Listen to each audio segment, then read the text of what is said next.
Maani jettanii nayina kunoo maqaan appii hundaa asirra jira jechuudha. Kunoo maqaalee appii kan akkamitti fayyadamtu jechuudha. Yooyyaa nagaa keessanii maatiiwwan chaanala keenya bakka jirtan maratti nagaan kun isin akka qabu har'as immoo viidiyoo ajaa'ibaatiin walitti deebinee jirra jechuudha. Viidiyoo har'aa keessatti kan waliin ilaallu appiiwwan ajaa'ibaa bilbila keessan irra jiraachuu qabudha jechuudha. Hanga dhumaatti turtii keessan nu faana bareechaa isiniin jenna. Gara viidiyootti otoo hin darbiin immoo kan YouTube chaanala keenyaaf haaraa taatan subscribe gochuun gara maatii keenyaatti dabalamaa isiniin jenna. Yaada gaaffii xiqqoo qabaattan immoo koomeent irratti nuuf barreessaa isiniin jenna. Viidiyoo kana immoo laayikii xiqqootiin eegalla. Amma gara viidiyoo keenyaatti. Tole egaa appoota keenya warreen isin agarsiifnu jechuudha. Kunoo kana irraati buufattu Play Store irra jira hundisaa gara appii keenya isa jalqabaatti.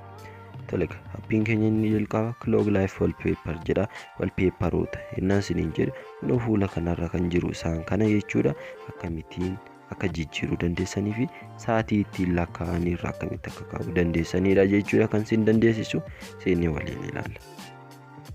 Yeroo seennee waliin ilaallus keessi isaa kunoo bifa kanaatiin isiniif kana jechuudha. Baay'ee namatti tola keessi isaa. Gabatiin isaallee baay'ee isin jalaa hin qabatu jechuudha. Bakka xiqqoo qabata jechuudha. Kunoo akkas dabarsuudhaan bifa barbaadanii fi kan isinitti tole irra kaawwachuu dandeessu jechuudha. Kanaaf amma fakkeenyaaf kunoo bifa kana jaalladhee tan jira yoo ta'e kunoo kanarraan kaawwadha jechuudha. Akkamittaan irra kaawwadha. Kunoo asirra City Life Wallpaper kan jettu kanarra ni xuxxuu jechuudha. Si tokkoo fi sana booda ammas deebitanii kunoo jala kanarra City Wallpaper kan jedhu irra deebiftanii xuxxuu jechuudha. Erga xuxxaniin booda irra isiniif ta'a jechuudha. Kunoo haala ajaa'iba ta'eetiin akkanattiin irra isiniif ta'a. Bifa kanaatiin bilbila keessan fuula isaa jijjiiruu ni dandeessu. Akka isinitti tolu abdii guutuudha kanan qabu gara appii isatti aanutti. Tole appiin keenya inni itti aanu immoo kunoo isa kanadha jechuudha. Innis immoo Nova Launcher jedha.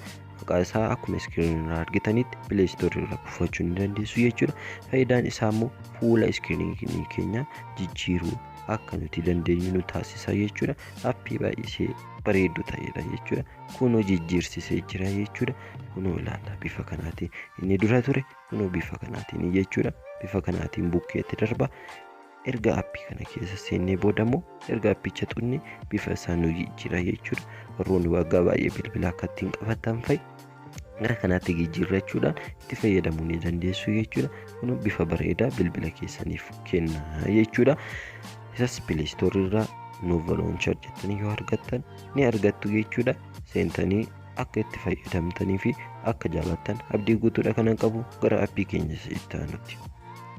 Tole appiin keenya inni itti aanu kun immoo appii isa dhumaati waan ta'eef viidiyoo kana laayikii otoo hin jirtu taana laayikii tuqaa isiniin jenna. AP15 jedha. Kun immoo Play Store irras ni jira. Maalidha seetan kun bilbila keessan bifa ajaa'iba ta'eetiin fayyadamu akkamitti akka dandeessan sin dandeessifti jechuudha. Appiin meegaabaaytiin isaa QU'dha. Meegaabaayitii hin ga'u jechuudha. Baay'ee xiqqoo ta'eera. Play Store irraa ni argattu. Iskiriinii isaarraa akkuma argitanitti daawunlood godhachuu ni dandeessu jechuudha. Seenne waliin ilaalla. Isa tokkoof yeroo tuqxan bifa iskiriinii dura ittiin fayyadamtanii isin jala jijjiira jechuudha. Maani jettanii nayina kunoo maqaan appii hundaa asirra jira jechuudha. Kunoo maqaalee appii kan akkamitti fayyadamtu jechuudha. Amma fakkeenyaaf miseej jedhee barreeffamee jira kun yeroon tuqee seenu kunoo miseejiin seensisa jechuudha. Yeroon ba'us akkasuma kaameraas diskinaaloota garaagaraas yoon tuqe kunoo akkanatti na seensisa jechuudha. Waan barbaade fayyadamuu nan danda'a jechuudha. Appii ajaa'ibaati. Isas immoo Play Store irraa ni argattu. Viidiyoo har'aa akka jaalattan abdii guutuudha kanan qabu. Appoota kana immoo baay'ee akka itti fayyadamtanii fi akka isin gargaaru shakkii tokko yoo hin qabu. Next viidiyoo ibidda ta'eetiin hanga walitti deebinutu viidiyoo keenya subscribe godha. YouTube channel keenyas share namaaf godha. Laayikii tuqaa. Koomentii irratti gaaffii barbaadan nu gaafadha. Nutis immoo isiniif deebina. Nagaan tura. Appii kana ilaalchisee wantan isiniin jedhu barnoota bal'aa ta'e qabadhee isiniif dhufa. Agarsiiftuu immoo wajjiniin tura.